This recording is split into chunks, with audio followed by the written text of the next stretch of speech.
Welcome to BeoTalk number 367. Hello. I hope everybody's doing all right. We're back again for another week. Point of note, I still have weird internet issues, so if I drop, just know I'll be back in like 20-30 seconds. Yep. It's apparently our local ISP doesn't do the handshake always correctly with Ubiquity somehow. Is that what the problem is? That's what they say. Okay, let's do some shilling and let's get into that right away because I'm curious now. Yes. Go to Greeno Studios. They have a Black Friday sale going on. Use a promo code for 10% off.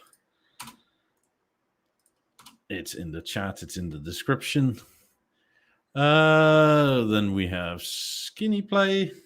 No sales as of I'm aware, but same deal. Promo code for 10% off. Link is also in the description and now in chat. Come join our Discord if you haven't yet already. Because you'll learn the most stuff the quickest. And often before BNO even lets you know anything. Mm-hmm. And oh yeah, buy Willie a coffee. That's it. Don't forget. Don't forget. This will be our sort of super chat function. I'll monitor it. Any question and or topic that we can answer without any legal issues, put them in there, and you'll have a guaranteed answer to your question and or topic. And also, Willie needs coffee to stay awake. That's it.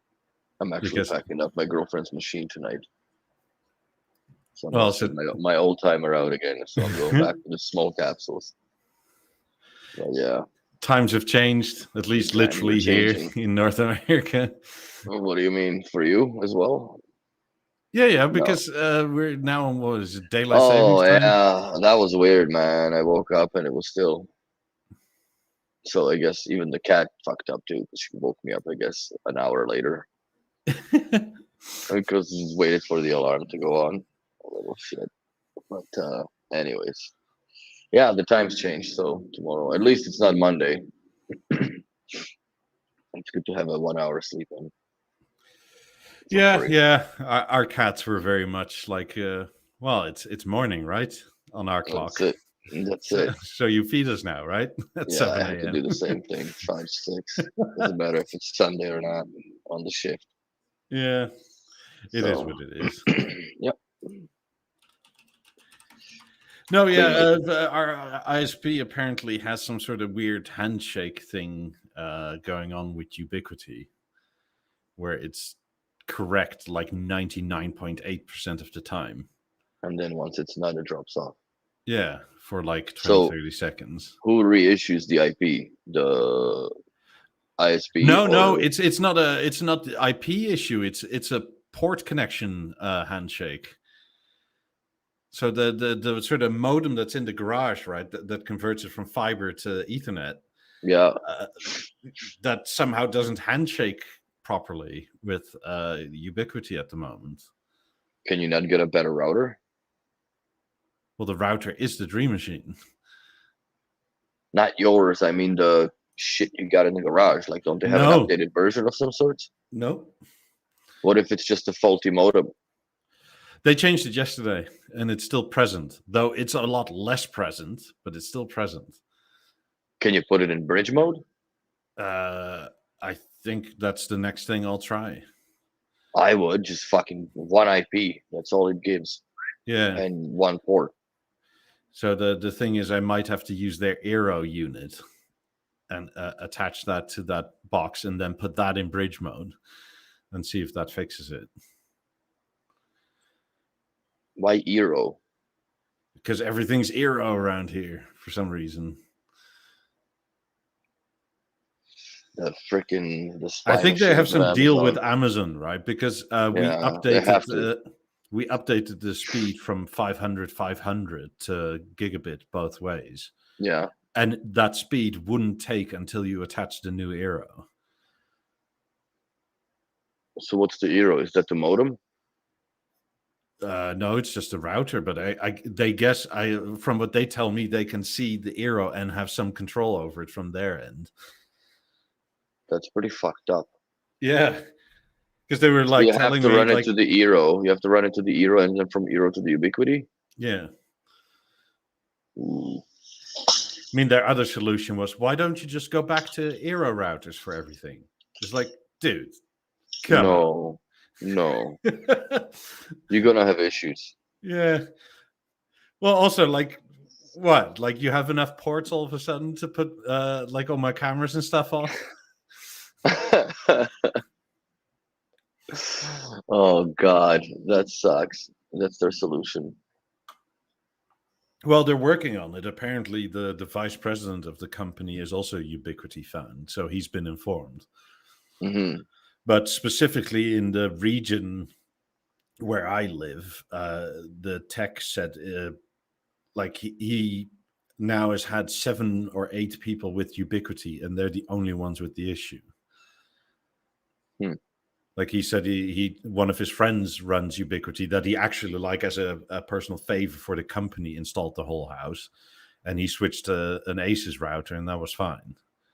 It just seems Ubiquity that does some weird port misalignment or something. Very interesting. Is your everything up to date, I guess?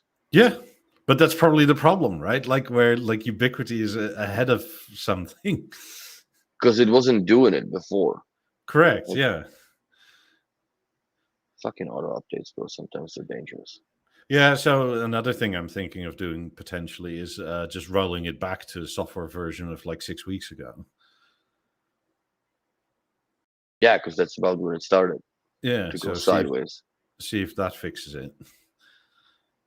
Because it is really annoying. I mean, if it's truly a handshake issue, right, it should be fine with the Eero in bridge mode. So I'll try that first before, like, potentially messing stuff up and or corrupting things. Yeah, no, I would do the bridge mode because then it locks that IP. And that's it. So it's I don't know. It's weird. I don't know what to make of it. Also, I mean, it used to happen when it first started happening. It was like 6 to 8 times a day, right? Mm-hmm. And then we reset everything, and then it was, I don't know, 3 times a day, which was a lot better. And 2 of the 3 were like at night, at like 2 a.m. and 5 a.m. or something. So it was sort of like you don't even notice it. Mm-hmm. And then it was essentially gone for 2 weeks, and now it's back again. And it was, again, like 6 or 8 times a day. And then yesterday he came and replaced that thing, and now it's back to being once or twice a day. But the weird thing is you have 2 different events. Sometimes it completely disconnects, and literally the Ubiquity router says port 1 on their modem went out. And sometimes it's a high latency event. So sometimes the latency just shoots up to like 300 milliseconds or something like that. Oh, fuck. But then, like, that takes, I don't know, 5, 6, maybe 10 seconds, and then it's back to normal again. But so when it fully goes holds out, the connection, yeah. Yeah, it's just extremely sluggish. Do you see it on your when you play radio on BNO or? Oh yeah. The music fucks up. No, it comes in. Oh really? Just like bits and pieces of packets come in. Yeah, Deezer does the same thing. That's interesting. Sometimes you get like a song that's up, boom, up, boom, up, boom. That's hilarious. It's like, what the fuck am I listening to? Oh boy. So yeah, it's very strange because like the local network in the house, right, works fine. Like there's no like Plex works in every room. The cameras don't flake out. There's no. But that's all internal. Yeah, so it's literally the connection between the WAN and the LAN port where something gets out of shape. I really don't know what to make of that, but it's less now. But I'll just see if I can completely get rid of it with that Aero box. It's just all annoying, especially when you're live streaming. Yeah, and reboot doesn't make any difference, I guess, if you just reboot the machine before you go online or live. It may or it may not.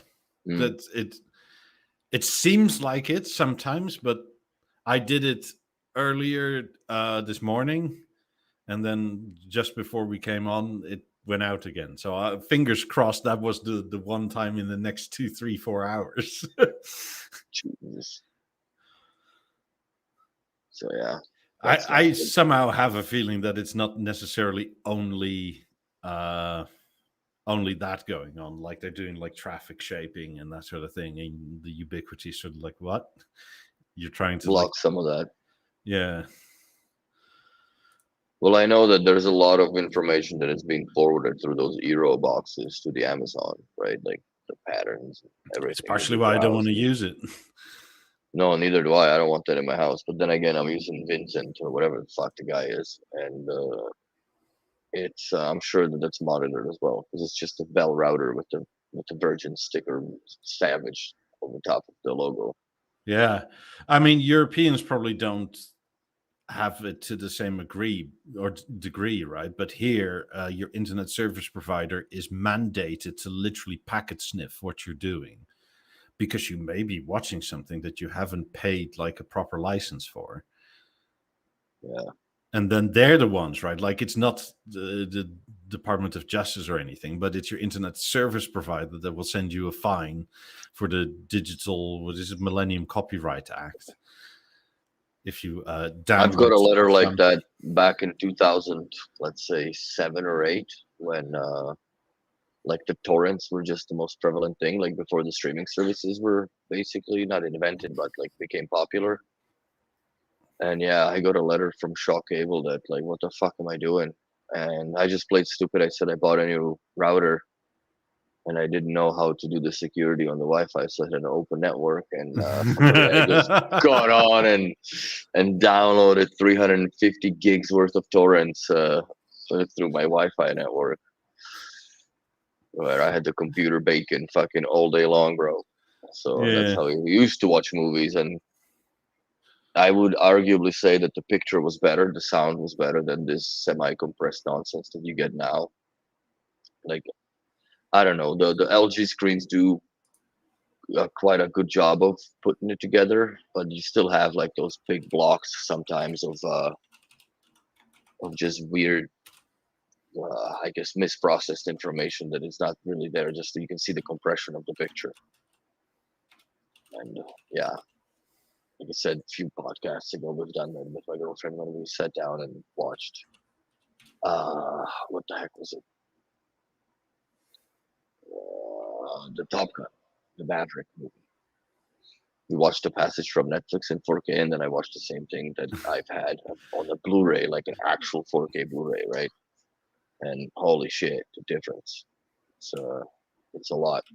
Then again, that segues back into the conversation we used to have, and there's still somewhat goes on every now and then regarding the Kaleidoscape system, right?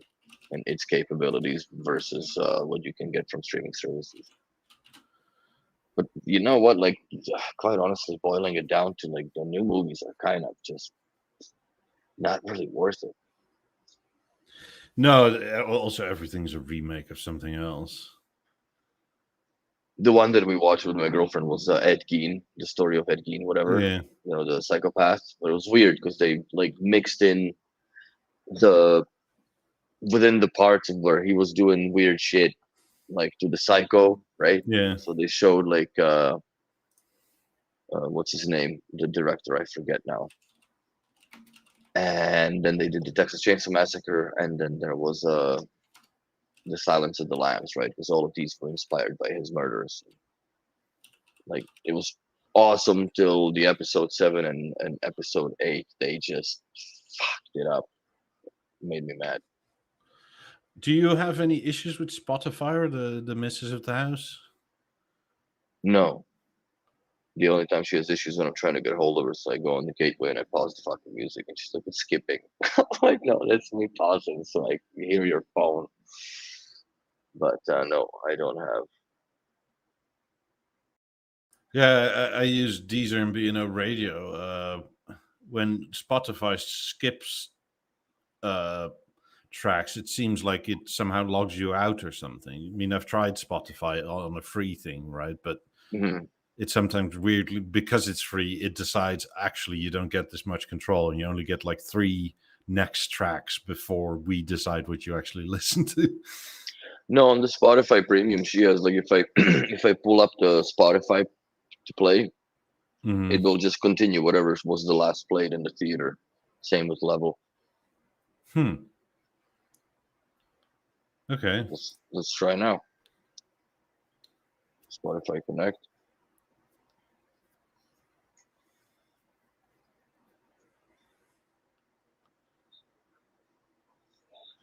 Drum roll.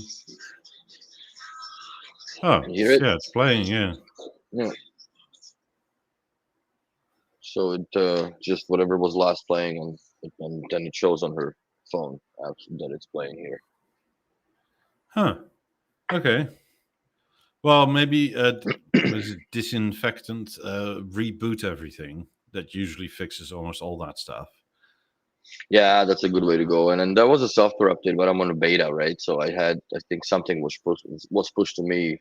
I think Monday or last week. I don't remember, but I rebooted everything, and so far so good. I just wish they updated the Halo and reduced the amount of pages by default when you have it. Useless. It's not that hard. Yeah. So, all right. But yeah, I mean, for the full-on Spotify updates to work, you have to reboot everything anyway, which I don't think they put in the release notes. There is a weird process of how to do it. I don't remember, and I don't think that I have it in my phone. I spoke with Kareem about it, and it's just like, wow, like this is, but it's only one-time deal, right? That you have to do that. Yeah, but I don't know if there any consequent updates need that same procedure be done. Yeah. I don't think so. I hope it just unlocks the shit. Yeah, but it's been a shit show with Spotify, even on their end, right? I don't honestly know because I don't use it, and seeing my girl using it here, it makes no difference. Like she never complains. It works. Now I don't know if she uses the AirPlay, but obviously it's Spotify Connect because I can pull it up as a source, right? If it's the AirPlay, we'll just go poop poop, and I don't even have an AirPlay source. I don't think. No. No, you don't have an iPhone. No, but she sometimes AirPlays into shit, right? Oh, she does have an iPhone? Yeah. She's an Apple user. She's fully Apple environment. Like she's got the Mac, the fucking watch, the phone, the whole bit. It's either you only have a phone, right, or you have everything. Yes. Yeah. It's more or less Apple people in a nutshell. I just can't get with their laptops and computers, really. Like the OS is too weird. Not much of it works for me, like, and especially back in the yesteryears of time when B&O had the service tool, right? Like you had to run it on a fucking boot camp. And then you had some driver issues sometimes, and it would always happen when you are somewhere in Canmore in the middle of mountains, can barely, and you're in the basement, right? So there is zero signal for shit. And yeah, you're trying to do a puck update on a BeoVision 740 on the wall bracket. So a lot of laughs. The worst one is 755 on a flat wall bracket. That was absolute disaster. Dude, like I've done only a few of them, but I learned pretty quick that you need to make a cable that has the update RS-232 converter plug female already in it. So I had Brad actually make some. So when I did that installation, I had the update cable basically just hanging off of the fucking backside, so I could just access it, plug that in, and update the TV because that TV was what 70 something kilos, I think. Something like that. I Yeah. don't remember, but it was heavy as shit. So, and to take it off that bracket, it's just literally like you can't go cockeyed one way or so the other, because then it just jams in, right? It has to be perfectly lifted off. So yeah, that was the easier way to do it than the brain damage of trying to, because you can't whittle your hand behind it, especially people that would get those TVs. They would hide the thickness of the TV by putting it in the recessed millwork, right? Because the TV itself was, I think, what, 6.5 inches, I believe, in depth. Which is still not too crazy, especially compared to the TVs of the days. Yeah. When I mean, dress up for Halloween, nothing, bro. I didn't do shit. I stayed home. I stayed home. I mean, I'm too old for that stuff, man. Same here. I'm not gonna. If I'm too old, you are definitely too old. Oh yeah. No. I didn't do much. I did some fucking clean up around the house, and that's it. It's in the apartment too, so it's kind of goofy, right? Like the kids, like they don't just go door to door, and then I don't know how it works this over here, and if you have a freaking they had a gathering themselves, because I didn't read those emails regarding Halloween gathering, right? So I think they did it something in the main lobby or some shit. I could care less. Yeah, I guess we did get some people at the door, and fortunately we had quite a bit of candy left over. So I mean, if anybody ever comes to our house, if you're into sweets, we will generally have nothing, because neither of us eats any candy. Yeah, that's one of those things that I try to avoid that holiday too, because then you just end up eating all this chocolate shit. I don't. I mean, our next door neighbor, the girl came by to like trick or treat, and she's very sweet. But I think because she is such a sweet girl, right? Everybody gave her handfuls, so she literally had like, God, that bag must have been 3 pounds of candy. Nice. Like it was like a bag this size, right? And it was like bulging. It was like probably more than 3 pounds, bro. That's probably 5, 6. I mean, it was like a small backpack, like full of candy, like to the brim. She's gonna have a sore hand carrying that around. Yeah, I mean, she's hyperactive, so I don't think like the sugar does anything on her. Mm-hmm.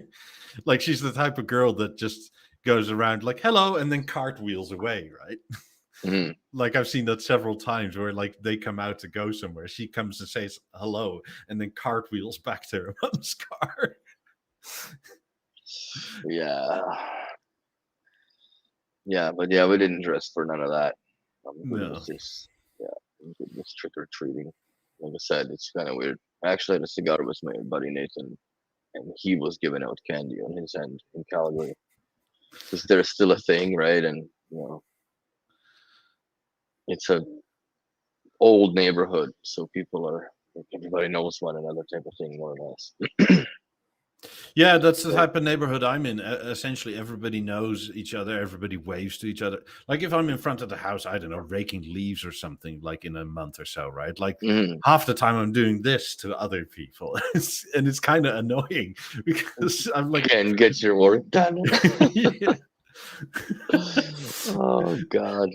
But I mean, it is kind of like it does make you feel at least safe and secure, because like, I don't know, if some van stops in front of the house and people don't know that you're moving, right? They're going to call the cops. Yes. Yeah. And there's also a few cops like living around the corner, so nice. They're close by. Safe. Yeah. Have them for a beer and then the 50s. Sit down. Put a Black Hawk down for a little bit. Yeah, actually, I probably should at some point. I always, when I ran the shop in Calgary, I because the cops were walking the beat, right, on the Stephen Avenue Mall, like that was a pedestrian mall where the store was as well, which kind of doesn't make sense because the B&O didn't really have much cash and carry, right? So you just come in there, you pay for shit, and then it just gets delivered to your house and it's installed, right? Like that's, I guess, how high end it's made. Other than you walk out with the coasters and a pair of AA8s for earbuds or earphones at the time. So, back then, what, a BeoLit 12 was just, and maybe some H6s was the only thing? I'm from the times where the BeoSound 3 was the most portable unit they've had. Oh, yeah. Yeah, Remember they barely that? had anything. Yeah, they didn't have any much of the portable stuff. BeoSound 1, and which was the CD player, but that was not a battery ran guy, right? That was the old CD player. So that's unless you didn't have power, you're fucked. But portable. I brought it around a couple times, and then BeoSound 3 became the most, I guess, portable single speaker unit that I owned. That now just sits right there and tells time. Yeah, this with the motorized antenna and shit, like it was so overbuilt for its time and so expensive. Like, So B&O though, to oh yeah, it literally, was like, I so, can't be bothered to do that. It's like it has to be no. motorized. Yeah, the antenna was funny. I got stopped a couple times going to the lake. That like, sir, you can bring wine, because it looked like a wine carrying box, right? Yeah. I'm like, it's not a. I'm like, that's not a wine. That's a stereo. That's a radio. Sorry. But in Europe is now more or less useless, right? The FM. Yeah. Pretty close too. Yeah, it's all DAB plus. Unless you buy a transmitter for like an FM transmitter for your house and play your music that way to it. Kind of weird, but I don't even know how that works or if that's legal. Because most stuff is now DAB plus, and all the regular FM is pretty much gone in most places. do it in the basement. Well, Just have it in the basement for that one radio. Powered by BeoConnect Core. I mean, for BeoCenter 2s and stuff like that, the good thing is you can still get radio over the coaxial cable. Yeah. But like just straight up through the air, like my BeoCenter 2 here works because I don't know, it's still FM here. Yeah, FM works, AM works. I mean, there's a shit ton of AM radio stations here. Oh yeah, because they're essentially not regulated. Mm-hmm. I mean, back to B&O, it's kind of a calm before the storm, Mm-hmm. I guess, because I've been getting conflicting messages on whether it launches on the 5th or the week thereafter. But 17th of November, no? Yeah, that's the thing, right? Like I've been getting conflicting messages. I've now heard 2 people tell me that it was potentially the 5th when it was going to be launched. So this Tuesday? Yeah. Or no, Wednesday, I guess. Wednesday. That's weird. So I don't know what they're doing anymore. I'm not sure they know either, because if people get told different things, right? Or somebody fucked up and put it on the website, and now it's just like, okay, now I guess we're releasing it. Maybe because like the Centennial BeoLab 50s, right? Somebody got that off on our Discord, got that off some other website, and B&O still doesn't or didn't even have them on there. Mm-hmm. But I mean, currently this is not even part of it. Weirdly, the A1, what is it? Burnt orange or whatever it is, rustic red. Rustic red. I mean, it's a nice color and all, but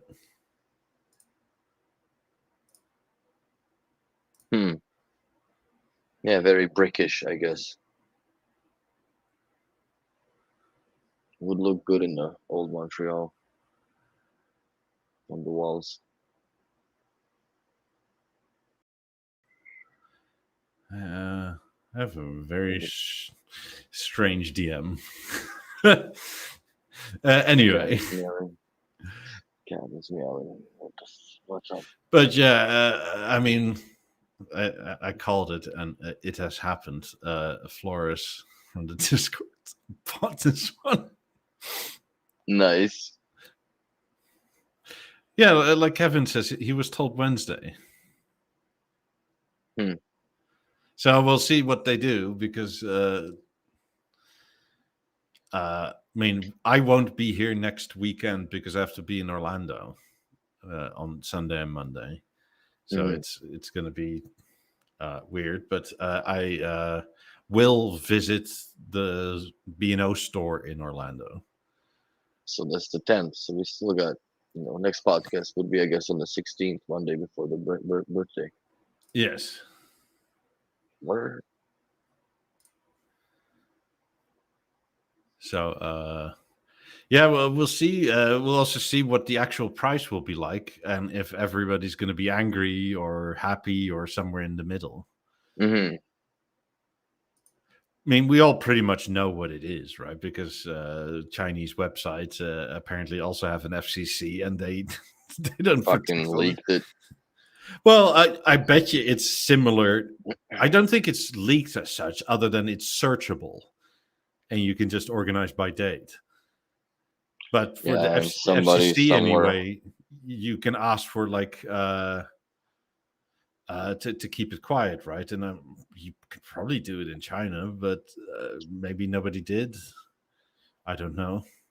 Mm-hmm. Or maybe they just don't care in China, I don't think. Or if it's made there and to be shipped across, right? A minimum needs to be known, amongst other things, the name. Because if they're going to launch on Wednesday, I suspect dealers will at least have it by tomorrow, if not already, in certain instances. I'm sure they have to have it by now. Yeah.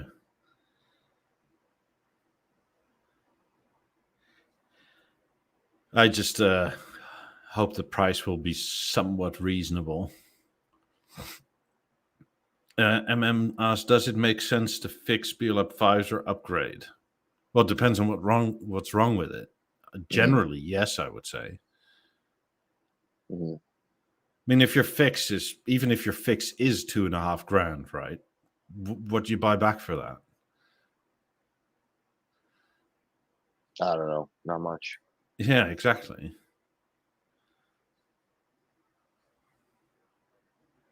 Does it make sense to fix lap 5s or upgrade? Denali says I got quoted 14K repair for 5s. What the hell did you do to them? First of all. Second of all, I've had one that I've got the chassis fixed, and it turned out that the base, the 15-inch woofer voice coil, burnt the amp subsequently. So when we were trying to do the tones, the 15-inch woofer needed to be replaced. So now it's going to have to be that. So it can spiral out of control cost-wise. Just saying. Yeah, but the thing that generally goes is the chassis, tripled. Right? Yeah, but B&O also tripled the price more or less on all the drivers, the tweeter, the mid bass, and the mid range, and the woofer. Yeah, from what to what? Let's say they were 300. Now they're 900, more or less, for a certain driver. I mean, I guess in that case, you could consider buying another set of secondhand 5s, but it's still. I mean, if you need to replace them, right? What are you like? 50s are the closest replacement. Like, yeah, if you want to keep the sound, I would invest in them and get them fixed, because then you get another decade minimum out of it. Yeah. And if you're gonna do the drivers, I would do the both bass drivers, because they do sag over time. It's just, that's just what it is. Yeah. It's just physics, weight, mass. And that's it. But yeah, once you fix them, then they're good for another few years for sure. I mean, unless you have, God, what is it now? If you're in the US, even with a steep discount, like 65 grand laying around, like you're not buying something similar, right? No. 28s will never even touch 5s. Like, that's just there's no possible way. Yeah, I mean, up to like 60 dB maybe, but they're over 5s beat it the whole range. I still think that the 5s beat them in the comfort of the bass, just laying around with that 15-inch woofer compared to a 6.5, whatever it is. Yeah, so does it make sense? I don't know. How much do you love your 5s? Exactly. And what else would you buy if I don't know, let's say the repair is 10 grand, what would you buy? Lab 8s. Because like if they're that broken, right? What, you're not selling them. Yeah. Because like, what are they? You have spare parts maybe, but that's what, $2-3 maximally. Yeah, replacing chassis wouldn't be, especially, I don't know if you're in Europe or you're in US. It's depends where you are. They do get costly, and you can do it two ways. You can just send it and have it replaced more or less immediately, and they can send you the chassis with the sticky paint because they don't replace them for your serial number. Or you can have your chassis replaced specifically, which I think it's a little bit longer service, no, it's definitely a longer way, but I think the service cost is a little higher. And then they just, if you're in US, then they just repair your chassis complete and send them back. So if you have the speakers that never seen the daylight, somewhere in the basement in the theater where the paint is pristine on the necks and the backbones on the speaker, God, man, like, keep them. I would, to me, those are still worth fixing. It's the same thing, like, if one of those woofers goes or whatever on the on the 90s. Let's just take a wild number. The repair suitcase is $7,000 US. Yeah, that doesn't touch the fucking ankles deep of how much they are in costs to replace, right? Yes. Or what do you even replace it with? Like, I don't have anything that would support any other environment of speaker. Like this TV, what am I gonna get, fucking monoblocks now and put some Cantons or some bullshit? Or Bowers and Wilkins? Like, no way, man. Like, I have everything is, the whole house is synchronized with one brand. So to me, yeah, this shit makes sense to fix. Same thing. Look, for if your repair bill is like $25,000 or something, go look at some secondhand 50s, right? But no, I agree. I would still sell the 5s for parts if you're gonna quote unquote part with it. Yeah.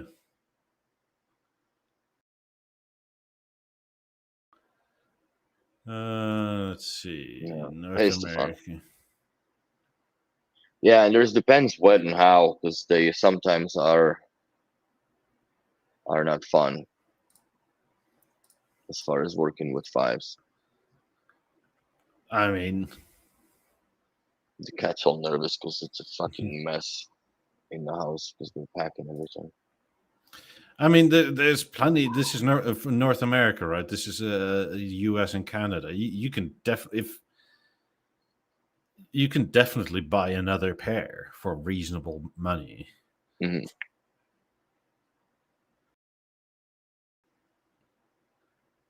So, like, yeah, I don't know, if you like them in black, you can buy a set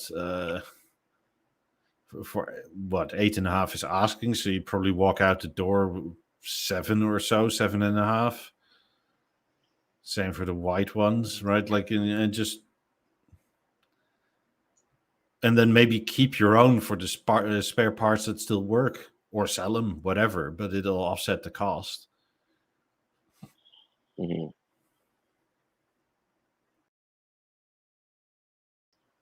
So, it's the chassis that kill it, but and sometimes the speakers, depends on how much you bump them. But you also got to respect the fact that they're 22 years old at least, or at the most, I guess. Yeah, you may want to buy if you have Mark 1s, right? You may want to buy the Mark 2s or 3s. It's not much difference other than the power supply's changed, the plugs. That's about it. Yeah, software too. But you can update the software in them, like through a service tool. You can put them to the latest software and basically take off the LED light too to match it. I mean, they changed nothing on like the glue for all the big capacitors and stuff. Like, that's all the same, exactly. On the chassis? Yeah. Quite honestly, I never paid attention to it. Because I think they made some, from memory, they made some incremental like changes that you shouldn't notice. But I think they spread more goop on the later models than on the first ones. Could be, but I have no idea. Honestly, I've never really paid attention to how much glue is in between the caps. I just take that shit off and put it in anti-static bags, pack it, and c'est la vie, or salute rather, and go and ship it out to fix. So yeah, I don't know. That could be it. If you're in the US, I don't know what they're quoting you, or if you want to DIY it. But if you want to DIY it, you might as well just buy another set. Also, I still don't know what's broken because you haven't told us. Yeah. I mean, if it's a rip in the fabric, right? Like, would you fix that? Yeah, absolutely. Like that's. I mean, Fudge BeoLab 9s, BeoLab 9s. There's no more fabric available for them, fabric covers, like for replacement. They're done. They're finished. When were they last sold? Like the Lab 9s? 13 years ago? Yeah. I think Lab 9 sold because they were nuked by 20s, right? So 20s came out in what, 2012, 2013? Yeah. Around there. So the Lab 9s would have been phased out within 2 years after that, if not earlier. I mean, you can still get some drivers and stuff from eBay and whatnot. Yeah, but the grill cloths are not available anymore. Sucks. I mean, that is something you could potentially DIY if you have the time, right? I guess. If the underlying sort of plastic.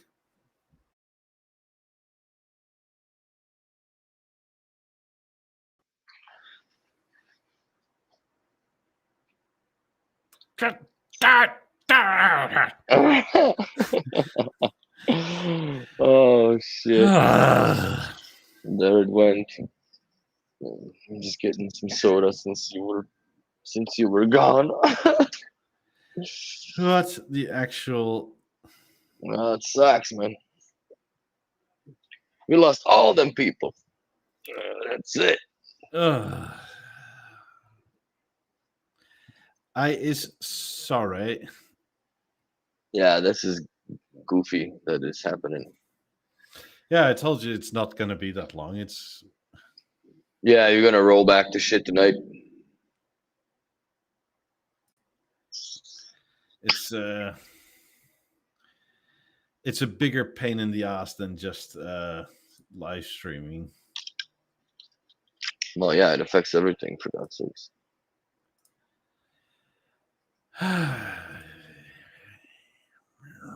So anyways, so much for the Lab 9s. Yeah, I don't know if there's got to be somebody somewhere that can redo it. I'm sure. Oh yeah, Pingvin can redo it. If he's still around doing it, yeah.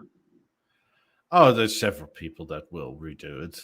At least in Europe, there's more than here. Oh yeah. It's an intricate sort of shape, but it's not impossible to DIY it. It's just one of these projects where like a pro will take 30 minutes to an hour, and you probably take 3 days to get it like perfect and wrinkle free and that sort of thing, right? Go back to that Polish factory where they made them and ask for them to make one more. Because all the grills back in the day were made in Poland. Yeah. All the BeoVision grills, everything fabric-wise was a Polish factory. And everything else was produced in Czech. And B&O, with Tua's leadership, they started doing TVs in the factory in there, and then they stopped. And they moved over to Czech Republic. Even the 90s, after a few months, they pushed them back to Czech factory. For everything, or? Yeah, I know some of the stuff, like I guess the not the Beo Play, but the A5, I guess it's made in China. And some of those things that are, they are made in Chinese plant. Yeah, theaters. They're more or less, they're just assembled there, right? because Chinese just, I don't know, for some reason they don't have the ability to process the aluminium to the standard that B&O does. That was also done, or I guess that they figured that out with the BeoLab 14s back in the day. Remember that surround the package, rings. those daisy chain or daisy looking speakers. So those were, the rings were produced in Denmark because the Chinese could not come with a acceptable enough mold out and machined that would be perfect for that cost, I guess. I would probably hazard a guess that they have caught up, and I wouldn't be surprised By now, 100% that they can do more than probably Denmark can. I mean, yes, it's somewhat of a science, but like you can't accuse the Chinese of being foolish or dumb. And Well, they will figure they this make all shit the out. Rolexes over there anyways and all the other timepieces, right? So they have the machining skills to do it very, very precisely. It's just, I guess, also depends who you find in contract to do whatever you need to get done. Then the position varies by that as well, because what machines they use varies. So, I mean, I would also hazard a guess that it's partially like how thoroughly do you want to protect your IP? yeah, because in China, right, like if somebody knows it, their cousin will know it, and then everybody has a phone copy of that. Yeah, the law is sort of, it's fine. Hey, It's in China, and it's that's like, it. right? I don't. Panky. Yeah, Panky stuff. I mean the same, right? Like all the Louis Vuitton bags that are fake, that's all made in China, essentially. But then the real ones are also quite often made in China. It's all made there, man. They just like based on like even the Swiss thing that, let me grab a cigarette. Based on the Swiss rules, right? They only have I think, what is it, 20% of the value or 40% of the value has to be claimed to be made in Switzerland. Something like that. I mean, for Lacoste, right, the clothing brand, it was made in France because they sewed in the labels in France. Yeah. Let's get out of these lap 9s. There we go. Let's see. I'll start.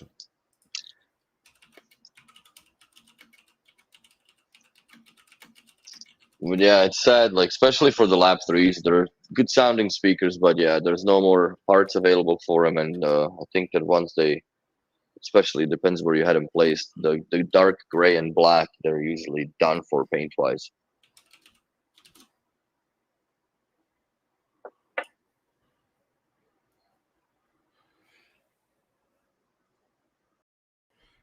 I really want to know where are we, because it seems like a low energy B&O week. Mm-hmm. But the good news and good times are coming, so we will see. I mean, I do wonder if they have something up their sleeve still for their actual 100th birthday. I doubt it, because we had more high energy shows about the Beo Graces than we currently have about their centennial colors. Right. Because, yay, colors, I guess. Doesn't really offset you much by anything, really. But I don't know, maybe, the Beo Grace would be the 100th years anniversary, but why would the speaker company make a headphone for 100th anniversaries? Would be on me a little bit. Yeah. As it stands right now, right, and I'm perfectly happy to be wrong about it, it feels like they kind of forgot about it. For the 100th, yeah. I think they kind of just did themselves in a little bit with the 90s. I think that they should have taken a little bit of a backwards approach where the 50s should have been the 90s of the era, right? And this should have been the BeoLab 100. Like these would be definitely very well remembered for a 100th anniversary as a speaker, right? And then 50s for the 90th anniversary, which was the pinnacle of the thing back in the day. because then it doesn't look to me like they were going backwards a little bit with the DSP, right? Like you make a speaker that has 5 walls of drivers plus 3, walls of different pointing woofers. Then you go to one that has, a cluster of mid-range and the woofers pointing more or less the same way with a lens that opens up to have it more accurate than the one that has all that tech in it. No, it should have been the other way, in my opinion, completely. But if they come up with the soundbar, it is what it is. Yeah. Look, I'm not annoyed by a soundbar because I think they should have done one sooner. Yes. I also think like they could have. Look, just because they're B&O, right, and they are primarily a speaker company, they could have gone into their heritage maybe a bit more and made a one-off, what you call it, a record player, CD player, a new audio master for the 100th, right? Mm-hmm. Audio master would have been nice, but I don't think they're in the market of interest at all for that. For whatever reason that makes sense to them, I think it's a bad idea. I think that they should have something like, they still sell AVM players and whatever else have you, different streamers and some whatever Sundeep has too. The Rune, right? Like everybody's got. There's always something else that you can interface with music. Like I don't understand why B&O just relies on the fact that you're happy to fuck with your app in the phone and your a speaker system.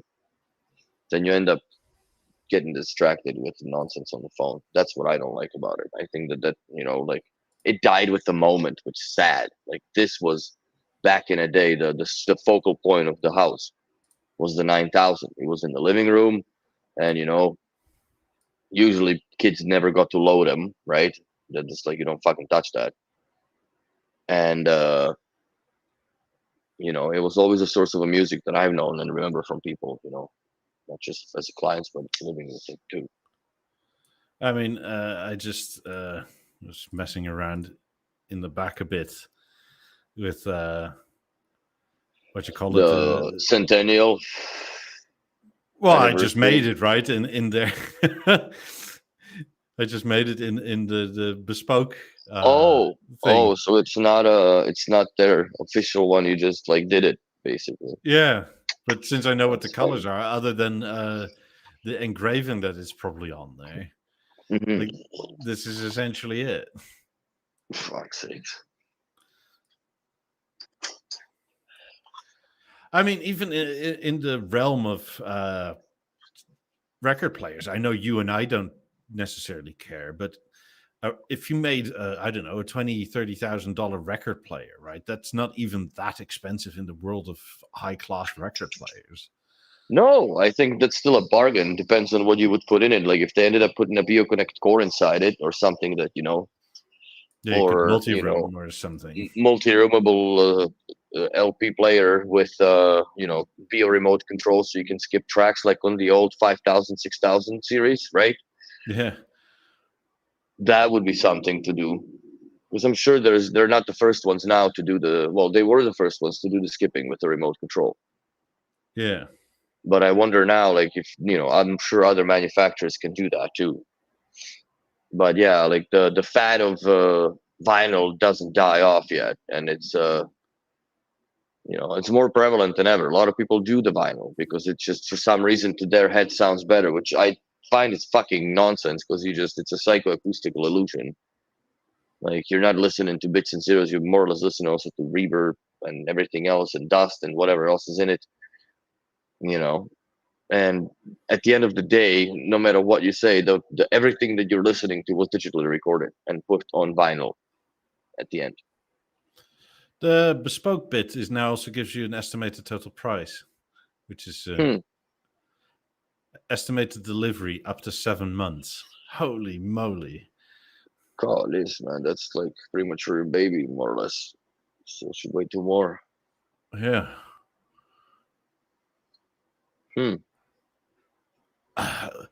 I mean, if you want to do this, right, the whole bespoke thing, you got to invest in making that quicker.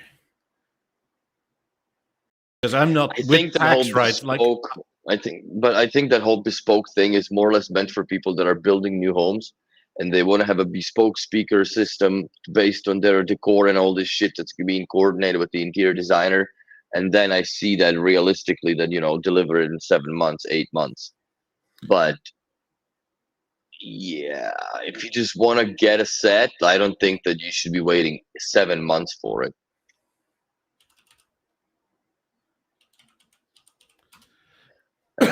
I mean, if you already have a house and you're just getting into B&O, there's no way, like including sales tax, I'm forking over 90,000 USD, right? And then waiting 7 months for it to come.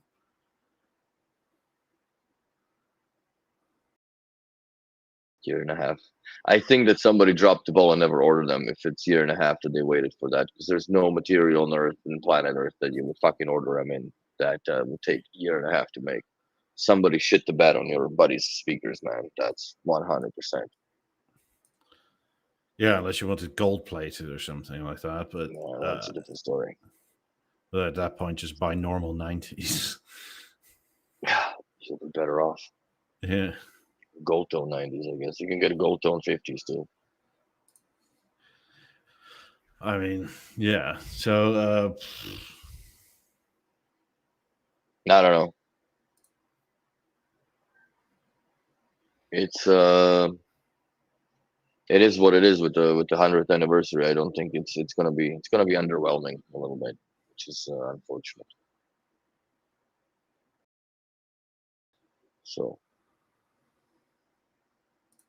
no, I understand that he paid 100% order up front, but then what happened in between is another question to be asked. Yeah, if you went to a dealer, the dealer may waited a week or two and then told somebody to do it, and they didn't do it because it went on a pile. They weren't sure and this and that, yeah, and it just sometimes the ball gets dropped quick, and working in the shops like that, like it's funny how fast the weeks disappear from you, and then because I've done service with B&O for a long time, and yeah, it's just you order something and then, especially like I guess the one that I could clear example would be nowadays for like the most recent stuff would be the BeoVision Horizon video board.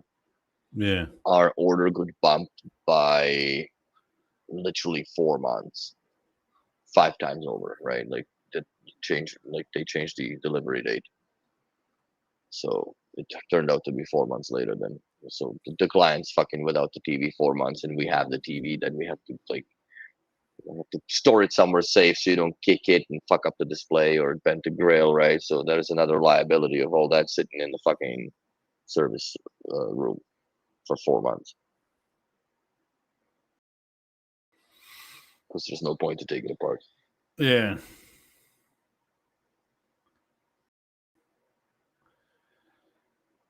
So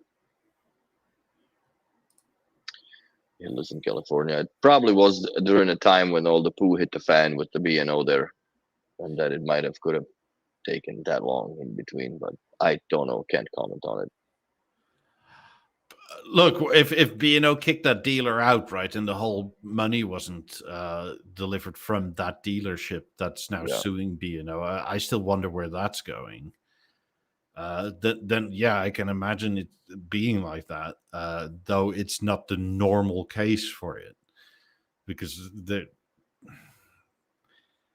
I still we still don't have really any idea why those 3 dealers were just sort of shut down. Yeah, because they just lost their license and everything, right? Mm-hmm.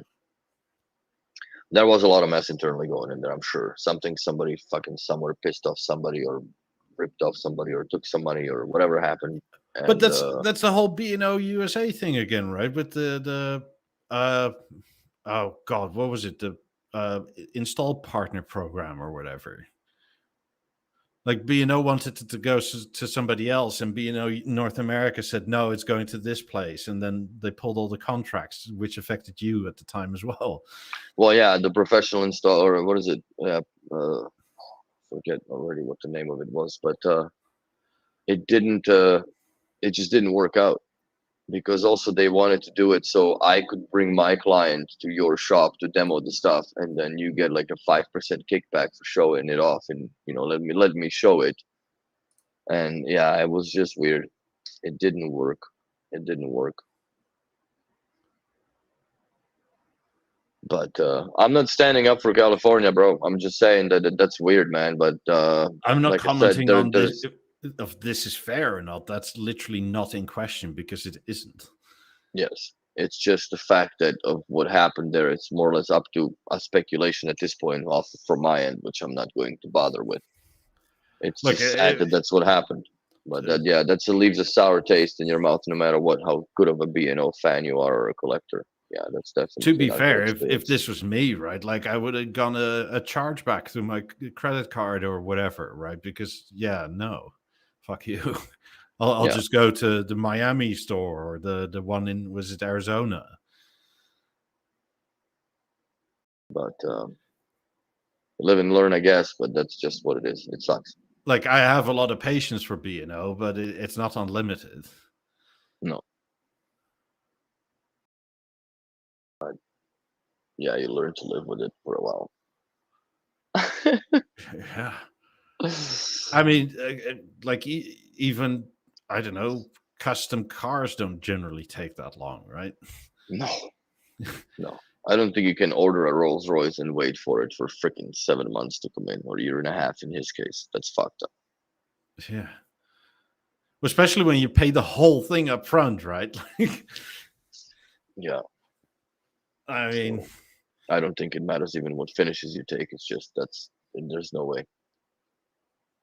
But shit happens to the best of us, if you look at it this way, LDS, the reason why we're here is because Mikey had just as much of a positive experience from the beginning. And we kind of stuck around for 7 more years after to talk about it. Oh, good old B&O. And every now and then it just, that's what gets brought up. So, but yeah, trust me, we've all had our worth and in pains. For me, I think, speaking of, I guess, like the worst B&O experience was when they changed the shipping from Hellman to Kuhn and Nagel, which was like some Finnish company or whatever. And then they started giving it to whoever had a freaking, box truck and a license. Then that's who you get. And I shit you not, I have had my BeoVision 1455 delivered 3 times.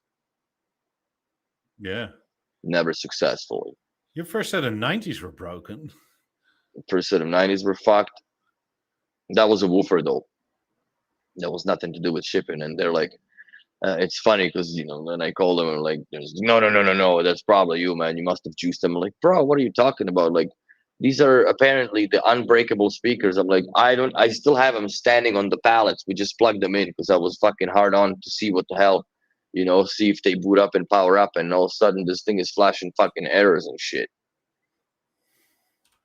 So yeah, I've had my share of nonsense, but at the end everything got resolved. And yeah, that sucks that you had to wait that long. But then you know what? If it goes to the B&O for how the labor pains and all this shit, I had the exact same thing with the chair, exact same thing with the bed, and that's all Herman Miller stuff. You know what I mean? These are not cheap products, and it was a fucking shit show, man. Remember the couches? I went through 2 couches. I fucking flip it over, made in Malaysia. Call this, first of all. Second of all, it's all crinkly and shit. I'm like, I'm not paying $8,000 for this. Out. Next one, I waited like 8-9 weeks. So by the time I got my actual apartment finished, it was a year and a half.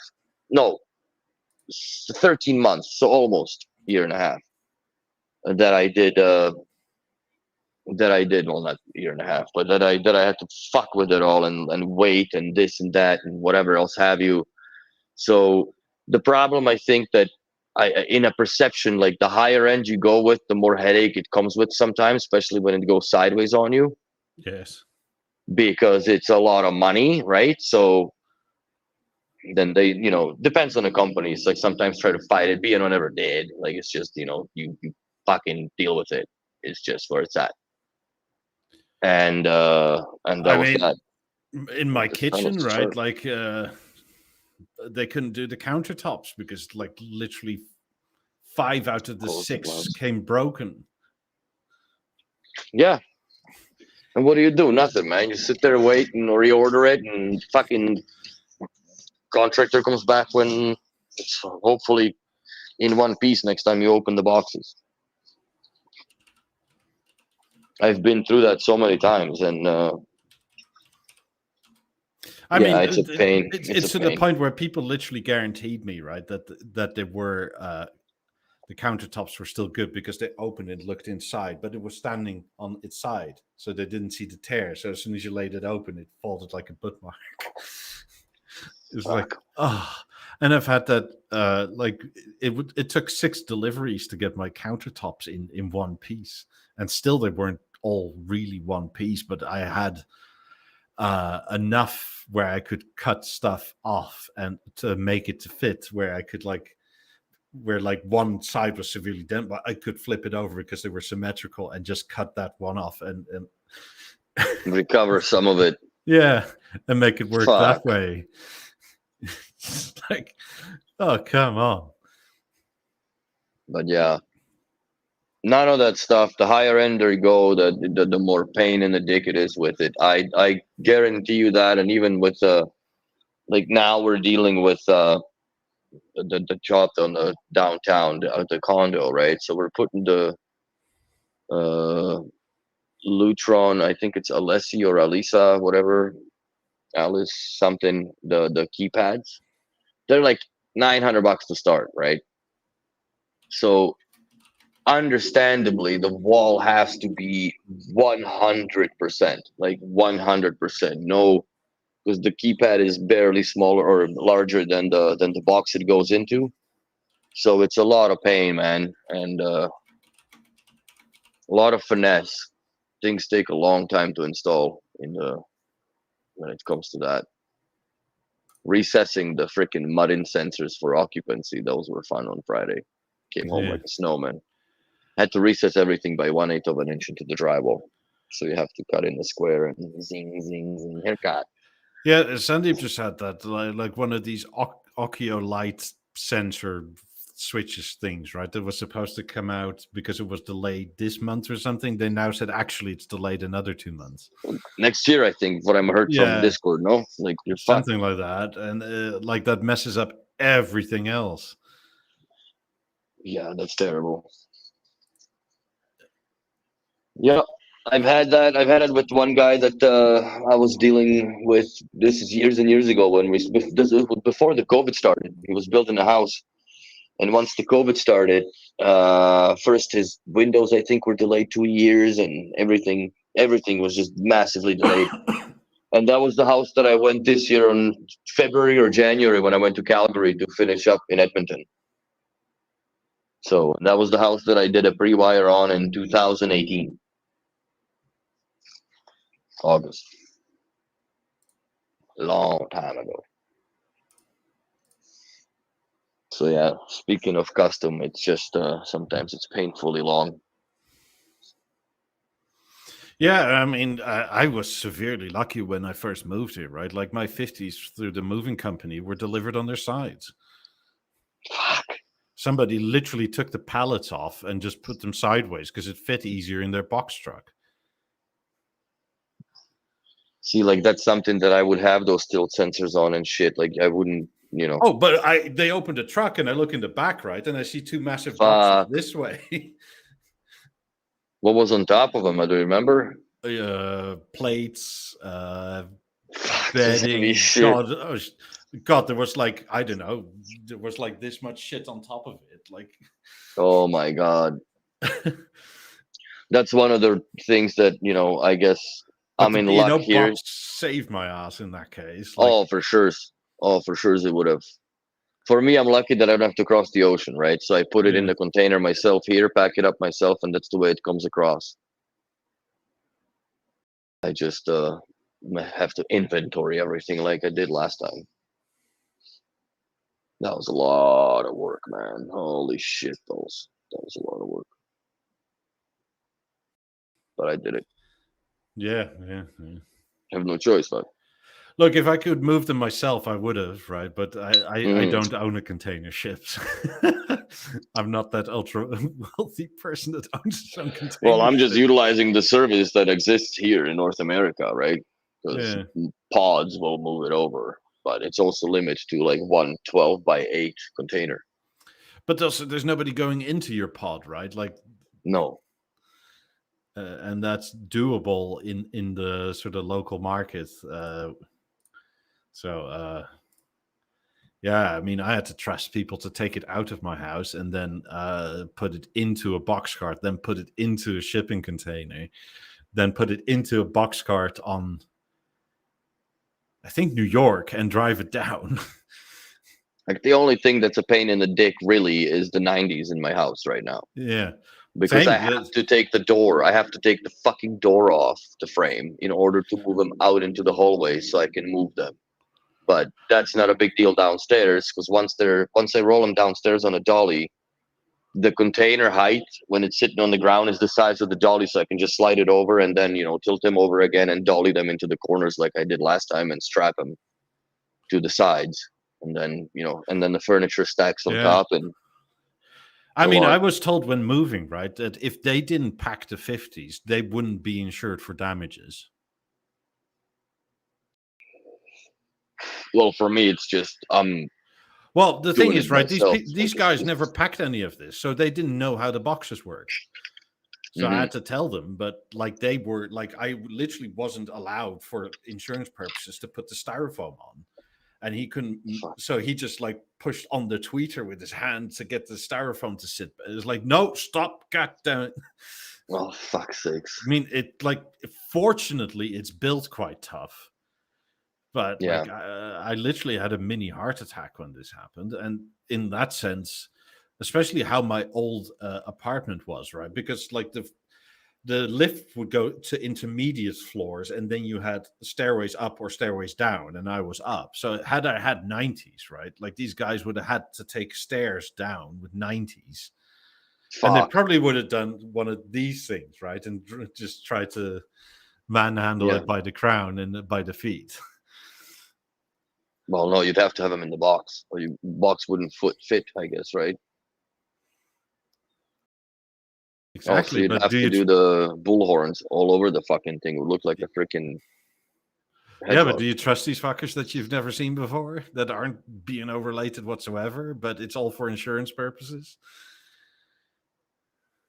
No, but you know what? We deal with that here, but it's more or less like we are hired to pack certain stuff. Like when we had a couple of people that are moving to England through a moving company that the job was, paying for and all that shit. He hired us in Quebec-Son to come over and fucking dismantle the 28s, dismantle the whole system, pack the whole TV, everything. Fucking, I was there to put everything in the original boxes, seal them to original state, and they just picked them up and went, loaded them in the whatever, and then it goes to the container where the fuck it goes. But that was the offset of him when it comes to liability, that it was people that professionally deal with it, right? That come here to pack up his equipment, because we're authorized B&O dealer, right? So that's how he did it. No, the way this insurance anyway worked, like even if I asked my dealer, he wasn't allowed to touch it because they didn't know if he packed it correctly, right?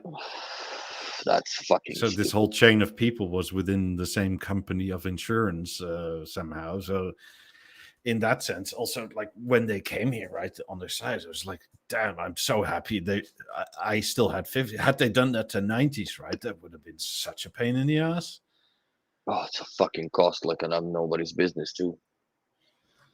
That's why it's the problem with these speakers is also they're very limiting where you can live with them. Yeah.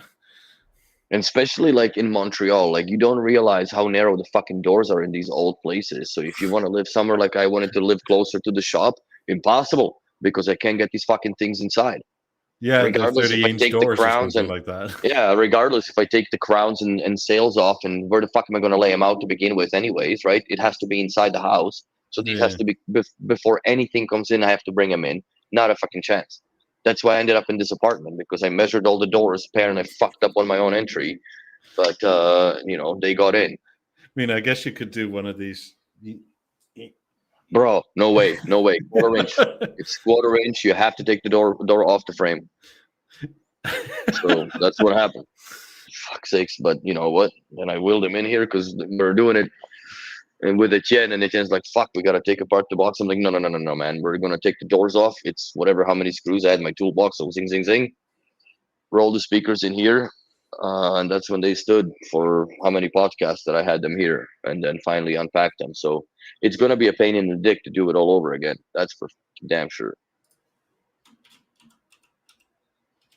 Yeah. I mean, my second set of 50s, right, was one of these sign on delivery things, except the delivery people didn't do that. They just put them in front of the garage and left. Fucking assholes. That's insane. I was so lucky that day that it didn't fucking rain. Oh, they would ruin the boxes. My dealer packed them immaculately, but Port Authority just went zip. We need to check what's in there, and they dragged one of these speakers through their X-ray machines, and then they just sort of duct taped the black plastic back over it, and sort of like, it's good enough. They also destroyed the aluminium on one of the speakers. Oh, yeah, that's right. Fuck's sakes. But like I was so... because had they been delivered as they were packaged, right? Like in the rain, they would have been fine. But since somebody felt the need to look into it... That is why I, like, when I was moving, even, when I had it all packed for quote-unquote Florida before I ended up here, I'm glad that I did, because I had some sort of a leak or condensation, whatever, inside the trailer, and it dripped all over my boxes that were on top, right? But it just all evaporated, so you can just see that white stain of whatever that ceiling shit is made from, fire retardant of some sorts or whatever, right? So yeah, I was very happy that I did what I did, and everything was packed immaculately. I'll have to get more boxes, which is also another worry, that I was more or less almost touching the capacity of how much I could take with me. Mm-hmm. And now I've added to it the theater, the floor stand, the TV panel, the Avant that I'm most likely going to take with me. So there's going to be a lot of that goes in with this move. But it is what it is. Yeah. I mean, just had I ordered 90s that were delivered that soon, I wouldn't have been strong enough or known anybody to drag them inside, right? Like that's another... Oh no, you're fucked. 90s. It's two people for sure, man, because you need one that tilts, and then you either stuck a dolly underneath it, or there's no way to tilt them. Like, you need control. You need control tilt with it, because it's still 137 kilos, man. They can get vicious pretty quick, especially when you put a wheel on the bottom of it. Yeah. So, or four wheels, depends. I love 90s, but now they're kind of out of reach, unless I don't know, you desperately need 10 grand and all you have to offer is 90s. Yeah, right. No, but these are definitely... It's one of the most difficult tasks to move since, I would say, the BeoVision 483 and 103, when those were being installed. That was significant day. I've luckily never had to do it, because the TV itself was 200 and something kilos. Yeah. And the stand was 250. So it was like the 103 was 503 kilos on the floor stand with the speaker installed, the BLF10. So that was way too much weight. So yeah, and when Quebecson did those here, they had like all 6 guys or whoever else had arm and feet and a little bit of a brain. Then they were on the installation that day and lived. But yeah, that's thankfully those are no longer the days. It gets a little more difficult with an 80 something or 85, I guess, whatever the LG screens are, 83s. Yeah. So because they do get heavy. That's just what it is, and they get awkward. Depends where you have to carry them. But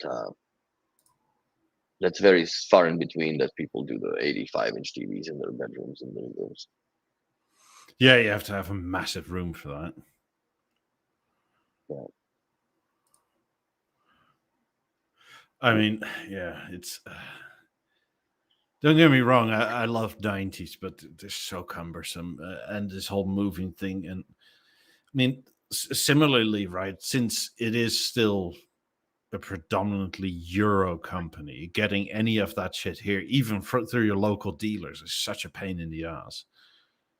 The biggest pain in the ass and the biggest risk is, I think, in my opinion, now looking at it for what it was, Harmony, the sound chassis, sound center. Yeah.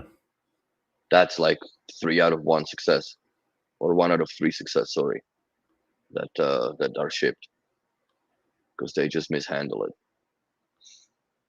Yeah, KCBR. I wish I kept my box for my Eames chair, but I did not. I might go by some furniture stores and see if they have them, if they have a spare and extra.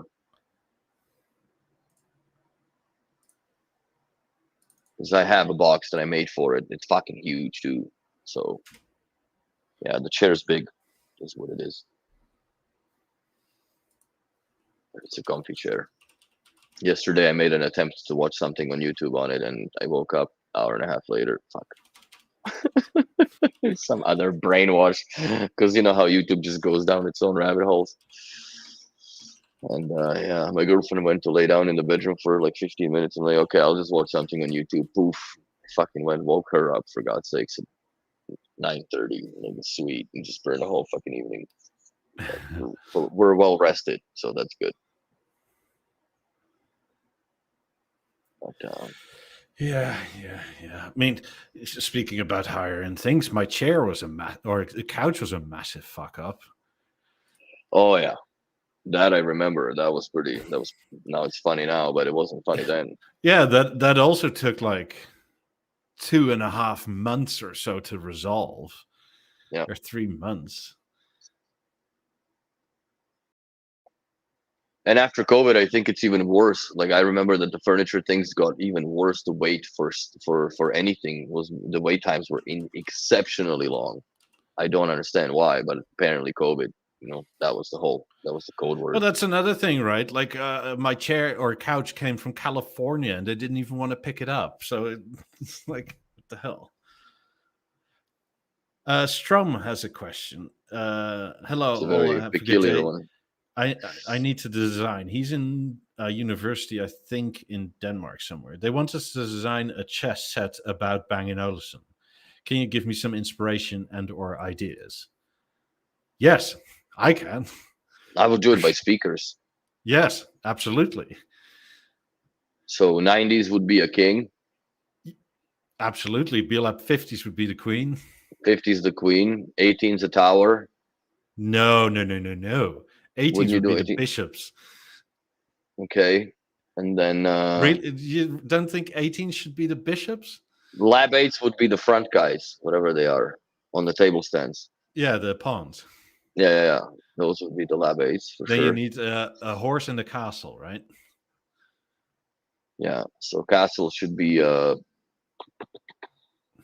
maybe a harmony. And the horsey, what would be a horsey? The theater? No. 28s? Yeah, 28s, and harmony would have to be something different. I mean, the 8s could also on the floor stand, right? Could also be the horse. And then BeoSound 2s as the front ones. Yeah, or BeoLab 3s on the floor stand. They kind of look like current. It has to be current product. That's my criteria now. Current product. What the fuck knows what the Lab 3 are from 2003. What was the 19? The 19, I guess, could be the tower or the rook. Let's see. Where are the Vino? Why don't they have an 8 on a floor stand on their website? What the hell? I don't know.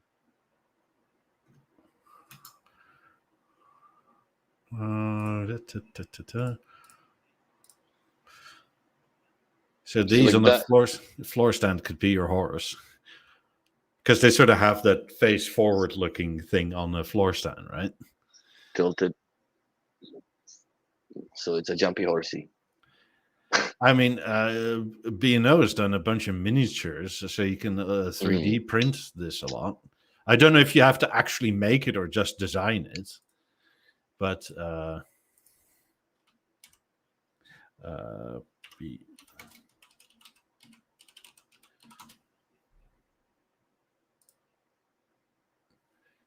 yeah.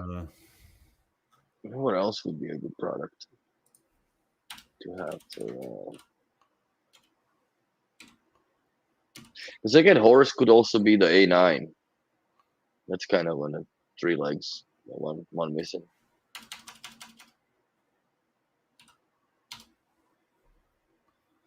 Why when I Google for B&O some minis, does nothing show up? Because your port forwarding's fucked up, bro. Maybe. Now it's all going sideways. But yeah, the Kremlin is watching, bro. They probably are, because they can't buy it in Russia anymore. So obviously, 90s are the kings. Yeah. They're also heavy and slow, so they only do one step, whichever direction, right? Yeah. The 50s are the queens. They're a third of the weight or so. Like, no, not a third, like 45% of the weight. So they're fast. They can go anywhere. They fit everywhere. So personally, I think these should be the bishops. Okay. Because they kind of have the sort of hat on, right? with the acoustic lens. And then what about the balance? Those could be something too. Maybe towers. No. Yeah, the H. Or would you make the balance the pawns, because they're kind of disposable? Like you can sacrifice them for all the other stuff. Yeah, maybe that. And then I mean, or should an A9 be a 3-legged horse? Yeah. I'm certain that would be it. A9's a horse.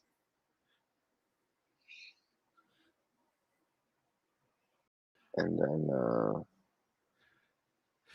I mean, I would just, if you have access to a 3D printer or something, I would just print them all in minis, right? Like try and emulate them, because you don't really need to do all that much. I guess if you really wanted to make the A9 a horse, you could give it an extra leg, just like 4 legs on the back.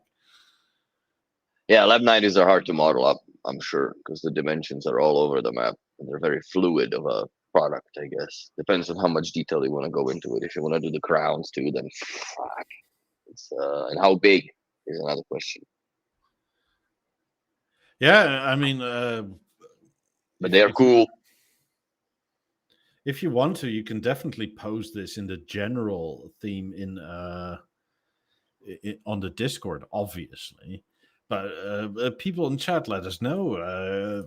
I think if your teacher says you shouldn't use the 90s, I kind of wonder why. Because they're a simple shape to replicate, I guess, but not really. I don't know. But the thing is, right? If it's B&O inspired, then where do you end up? Right. You're gonna do it with the 5s. Those are too dweeby now. 50s roll over them. I mean, I guess you can make 50s the king. You know, 28's the queen. Yeah, they kind of are. And I mean, 18s just look like bishops to me.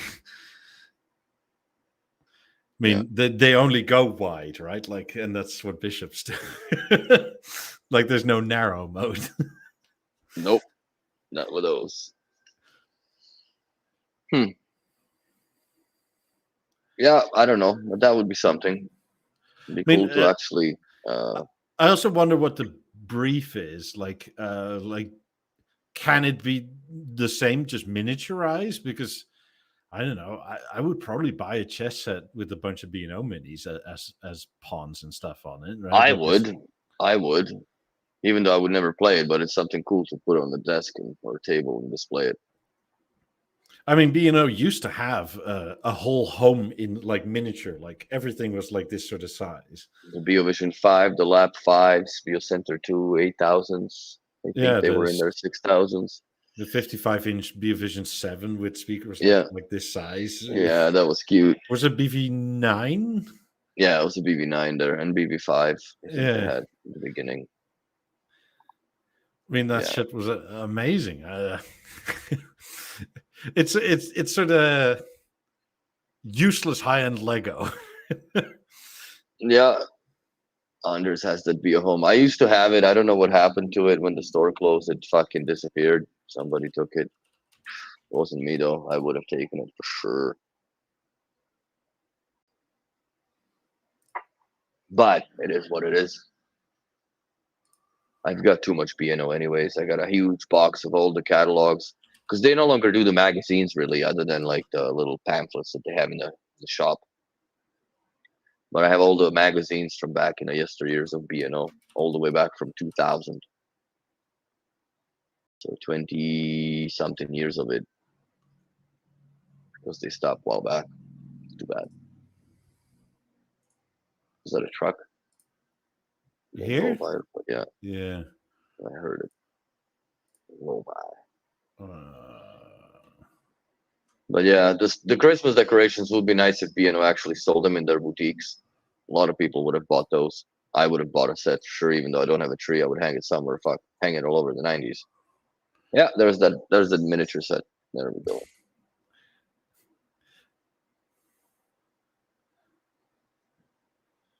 Yeah, the BB7. Banging those with scale model products for a dollhouse. Oh, come on. That's hilarious. It sort of is. I guess, but like, who are the dolls? Like Jeff? Like Lego Technic. I think Lego Technic minifigures would be proper scale to them. Lego Jeff. Like, ooh, this doesn't sound quite perfect. We need to tune this. But yeah, no, those were cool. I think that's a BeoVision 5. Yeah, that's a BB5. That's not a BB9. With the BeoCenter 2. That was like fucking ultra cool DVD player back in the day. You want to go from B&O's most popular models 2004 onwards. BeoLab 5s, like these minis. They look like the real thing, right? Like, yeah. The Lab 5s came out in 03. So, but yeah, but they were still sold until 2015. I would do that. I would do a BV9 because that was a game changer TV with the theater output built into it. And what was a fucking 9000 was still sold to this day or to that day. Yeah. I would do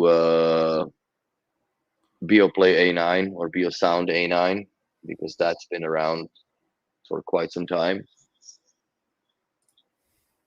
18, 19, I guess. Those were iconic. From TVs, I don't know, maybe BeoVision 11. That's a nice TV. Because the Avant doesn't have that. The Avant has the James Bond sexy, I guess. So is with the ad, but the BV11 is very art, especially on the easel stand. It's fucking balls to the wall looking. I wish B&O made something like that again and just resets a freaking LG panel inside it. I mean, these were the Chinese models. Those were the 88th anniversary.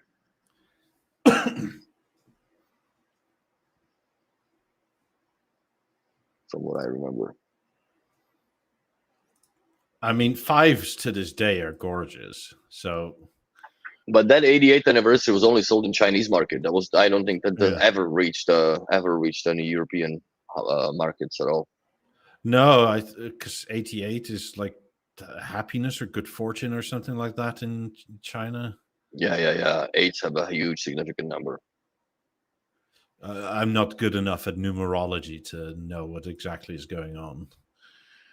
But yeah, fives are still, they have that timeless look to them, in my opinion. Those are my favorite fives with the BB9. I mean, this whole set is essentially classic. Yes. Yes. I mean, this is also a baller apartment if you live there. Jesus. Mm-hmm. So, yeah, 5s, 18s, BeoLab 3s. 3s for sure. I mean, they're very small, but even these, if you want to go back further, right, these could be your pawns. Mm-hmm.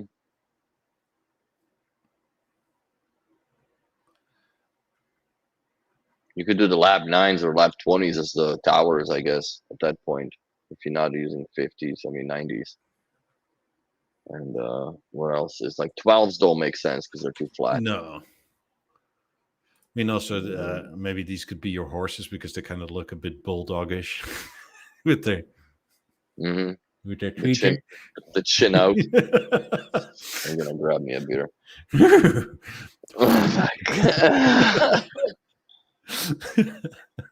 Oh boy, the horsey hour is here.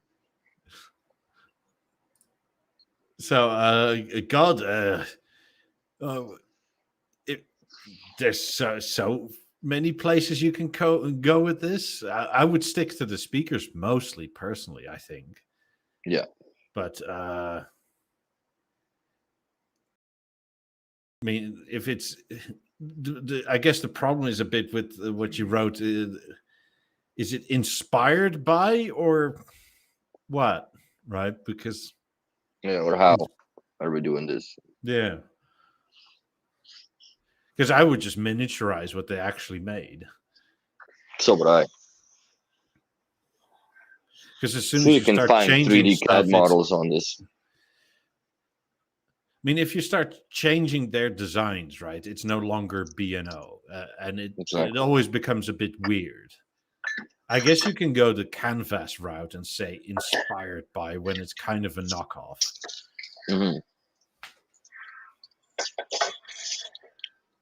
So, but yeah, if this ever comes to production, I would. I'd like me a B&O chess set. Yeah. Whichever era I would be from, honestly. I would like me it for sure. I mean, I guess if you really wanted to, BeoCom 2 wouldn't be a bad idea. A BeoLab 2, you can give it a little crown and it's your tower. I think BeoLab 2 should be used as a rolling dice. To decide whose turn it is. That's right. And there would be one side that would never land on, which is the donut. So you have 5-side cube.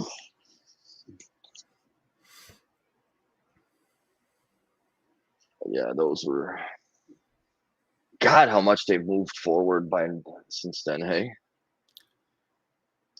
Yeah. Which is good to see. Like, but it's still iconic. Like, it's funny because I see these things and it's just a flashback in time into certain places that I've had those speakers, and like, remember the apartment with the Lab 2 and the noise complaints and this and that. Shit rattling. Good at that. Oh fuck yeah. They get pretty good. They get pretty good. I mean, you can't really go wrong. I would just not mess too much with the design if it needs to be inspired by it, because it's not going to look like B&O much anymore. No.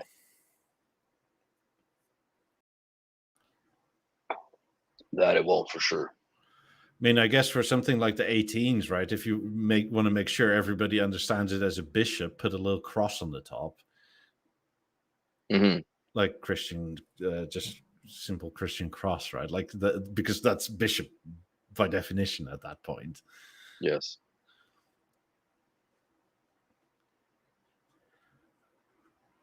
I don't know. It's cool. It's nice to go through the retro era of speakers. And I mean, in all honesty, if this is for school, right, B&O loves students and that sort of thing.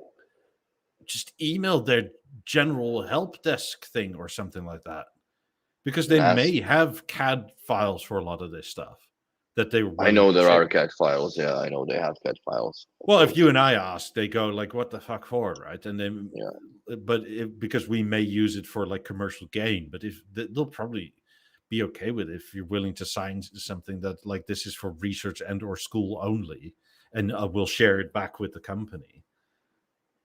Why have those? Because I mean, there's a shit ton of interns and stuff that go to B&O every year. They actively work, I think, with the University of Copenhagen. I have them on the hard drive. I know for a fact that I have like all the old renderings because I used to use them in my models with Revit back in the day when I used it to do drawings with B&O speakers and elevations and shit for millwork and blah blah blah. So I have the old files. Oh yeah, these are the shits. Good old lab ones.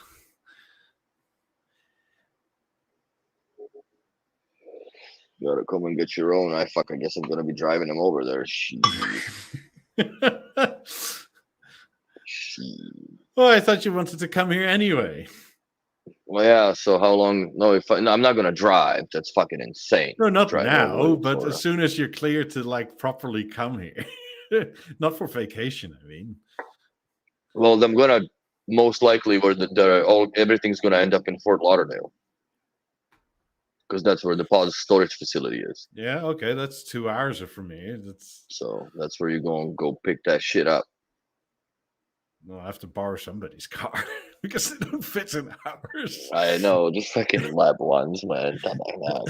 Or I have to pick them up one by one and sort of ride with my arm on one of them, like. Oh shit! No. Because they're so long. The in our car, the whichever side is facing forward is probably on the dashboard. It's not going. Yeah, it's not coming. Yeah.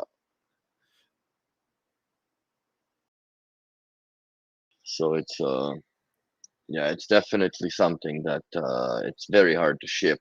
I don't remember how big those boxes. They must have been massive for their time. Oh yeah. I don't think they were wood. I don't think they were wood. I think that was just styrofoam and cardboard.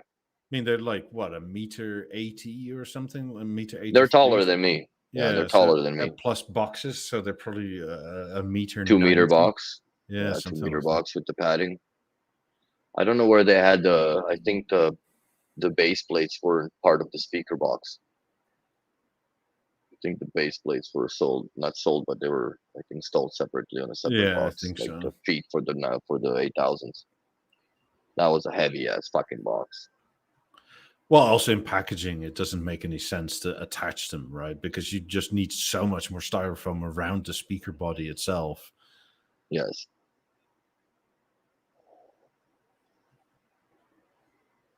So yeah, those were. They sound great though, honestly, for what they are and how old they are. They sound great. What is that? Oh, the 8000s with the just weld them together, man, and be done with it. What? Fucking direct firing or direct reflecting speaker, I guess. Tell me this isn't the king. That's it.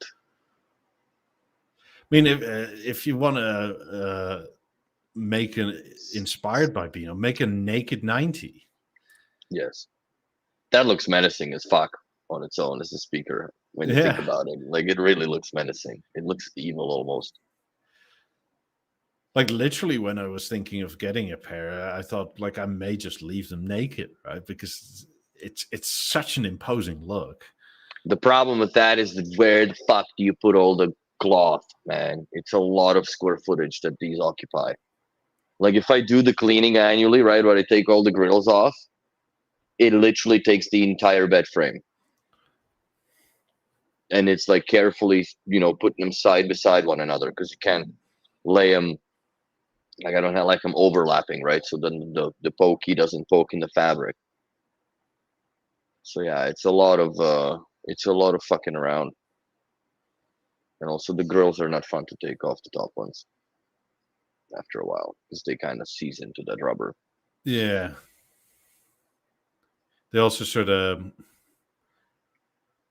it's not exactly pressure, but sort of they fit because they sort of bend out a bit further than the actual grommets are. Yeah, it's a pain in the ass to take them off because then you don't want to damage the crowns, and it's always like finks, right? Like it just flips on you a little bit. It's yeah, they're not fun. I have it on the video, and yeah, it's still not the most pleasurable thing to do with them. I mean, the 50s naked don't have that sort of menace, imposing look. No,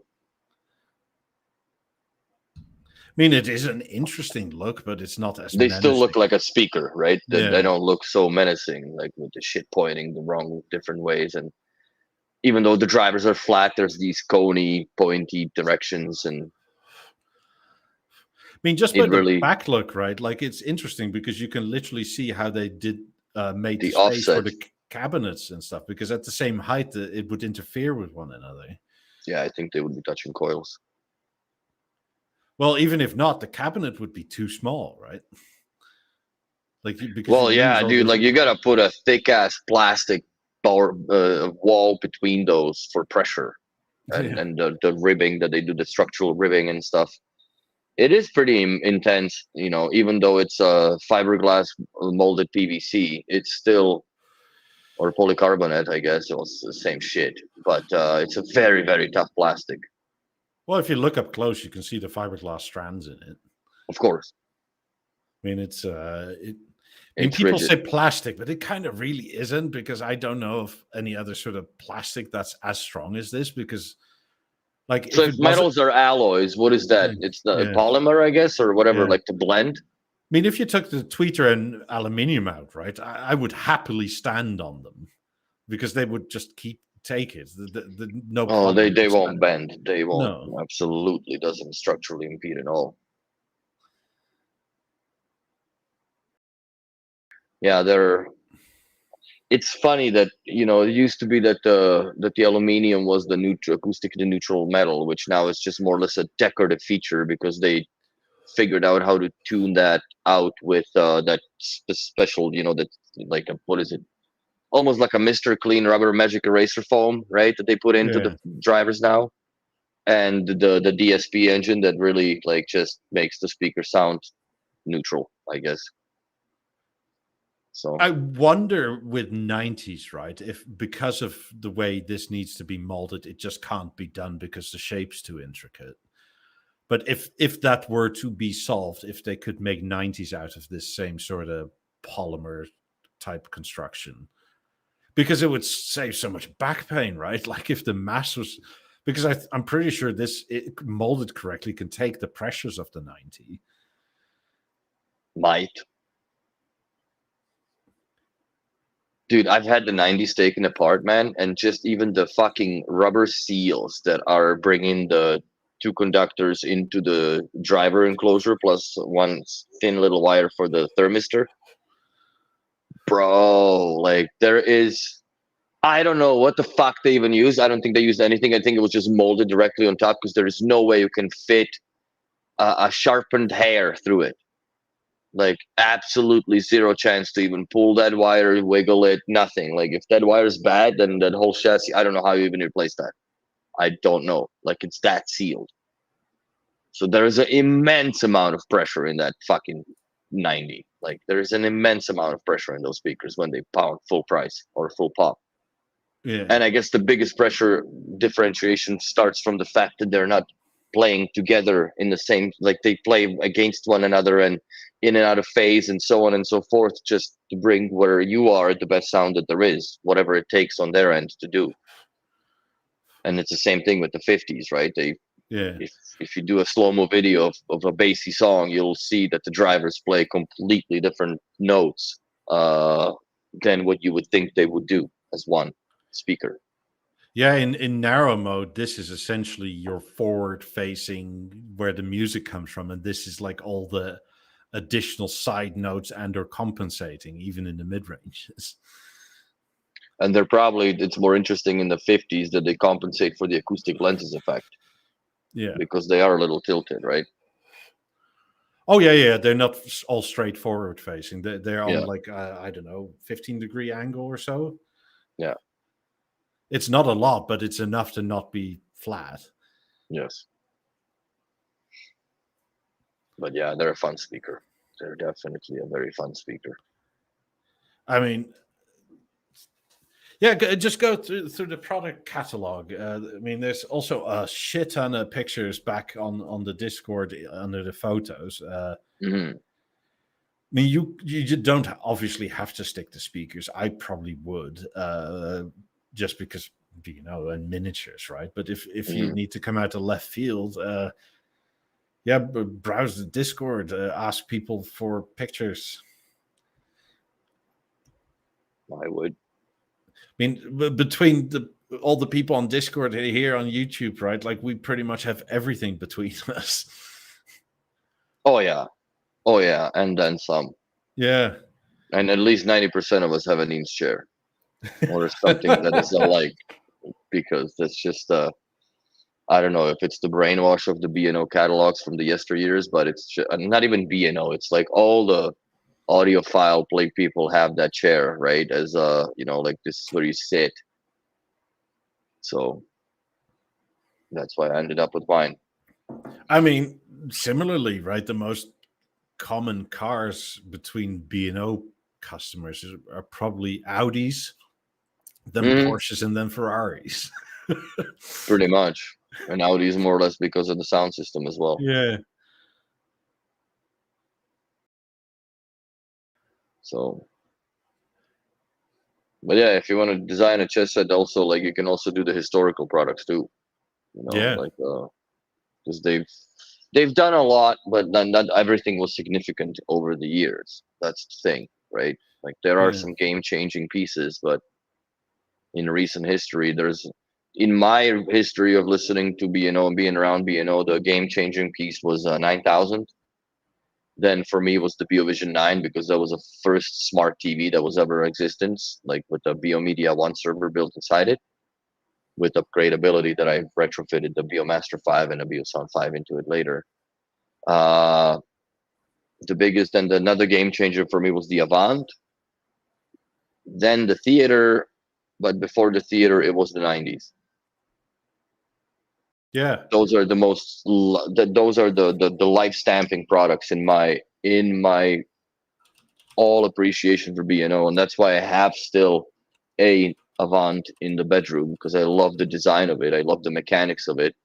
This is the best soundbar that they had, and a sound processor altogether that they had ever released, in my opinion, that is integratable into a TV, which I think was a mistake to introduce it as a soundbar to begin with, because we've sold very little, like as in Quebec Zone when I was there, very little TVs that tied in the theater into the Samsung screen.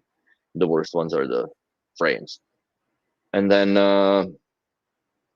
obviously the 90s, and now the 8s I think are a very significant step up, you know, because it's a bookshelf speaker that replaces the old BeoLab 3, which or even back further is 4000. That you know, it's definitely better than a pair of Emerges, which are Emerge is a good, like I have it in my hallway speaker, right? It's a very little ambient. It's there to just, you know, for you to put the jacket on and tie your shoes and fuck off the house. So it plays for 7 minutes. That's it. The rest, you know, I find that BeoSound 1 sounds terrible now compared to the Mozart platform, like the old ASC. Like, oh, I don't turn it on much. But I mean, if you're looking for older things, right? Mr. Roast on our Discord, he has a shit ton of old school stuff because he's the old B&O collector. Yes. He has so many of the BeoVox speakers. Apparently, they're hidden here, there, and everywhere in every nook of his house. Partially to like not show the misses, right? But apparently, if he could fill his dishwasher with old stuff, he probably would. Not to clean it, just unplug it, right? And just more storage of old stuff. Yeah, I've had my share of it, and I think that's the detriment when it becomes, I guess, when you're a collector, that at some point you just ran out of rooms and places to put things. And you end up with things just disconnected, sitting in the corner, but they look cool no matter what. That's my story, and I'm sticking to it. Yeah. I mean, just have a browse on Discord and ask people there. I mean, I'm sure you'll come up with something. B&O is a beautiful brand. Yes. I don't exactly understand what the full brief is, but I'm sure collectively we can figure it out and how to help. Most people are very willing to help. That's how the whole Discord came about, right? Just people helping each other. And we chat about B&O incessantly, so it's a good place to be. I want to say, don't forget to just email B&O. They're more receptive probably than you think they are, especially if you're in university. A student, somewhere. Yeah. And if you want to share this idea with them once it's done, make it a partnership, right? Do something.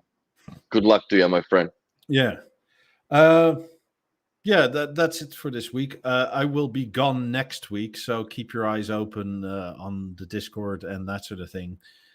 Because hopefully something will either launch this Wednesday or the Wednesday thereafter, and then we'll be here on day before the birthdays or B&O's birthday. We'll be here to talk about it.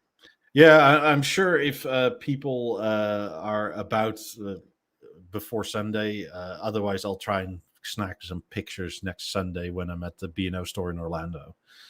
Word. So, have a good 2 weeks, everybody, and see you next time. Bye. Bye. Thomas.